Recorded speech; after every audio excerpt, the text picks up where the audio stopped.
Financial deal చేయడం అనేది చాలా ఇంపార్టెంట్ కాబట్టి దాన్ని జాగ్రత్త చేసుకుంటూ ఉండాలి. తెలియకుండానే నా ప్రమేయం లేకుండానే పెరిగిపోతున్న అప్పులు నేను అవాయిడ్ చేయలేకపోతున్నాను, అన్అవాయిడబుల్ సర్కమ్స్టెన్సెస్ నన్ను చుట్టుముడుతున్నాయి, ఈ అప్పుల ఊబిలోంచి నేను బయటపడాలి అని కొంతమంది, లేదా ఆల్రెడీ తెలియక చేసిన తప్పుల వల్ల అప్పులు అయిపోయినాయి, ఇక నుంచి నేను జాగ్రత్తగా ఉంటాను కానీ ఈ అప్పులు తొందరగా తీరాలి అనే వాళ్ళు మటుకు తీసుకోవాల్సిన జాగ్రత్తలు ఏంటంటే మంగళవారం నాడు ఎట్టి పరిస్థితుల్లో అప్పు చేయకూడదు. అది క్రెడిట్ కార్డ్ అయినా ఏదైనా సరే, ప్రాణం పోతున్నా సరే మంగళవారం నాడు అప్పు చేయకూడదు. ఎందుకని గురుగారు మంగళవారం నాడు చేసిన అప్పు మంగళవారం మారు కోరుతుంది అంటారు. సో మంగళవారం అప్పు చేస్తే మళ్ళీ అది మళ్ళీ చేస్తూనే ఉంటారు అప్పులు. మంగళవారం నాడు అప్పు తీర్చచ్చు, మీరు ఎవరికైనా ఇచ్చేది ఉంటే ఇవ్వచ్చు.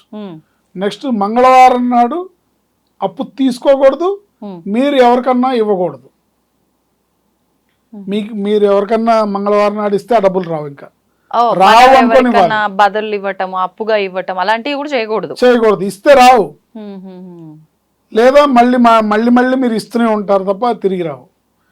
మంగళవారం నాడు అప్పు చేయకూడదు, అప్పు తీసుకోకూడదు.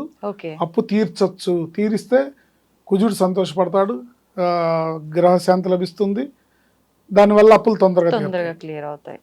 ఓకే, అట్లాగే తీర్చాల్సినవన్నీ కూడా మనం నోట్ చేసుకొని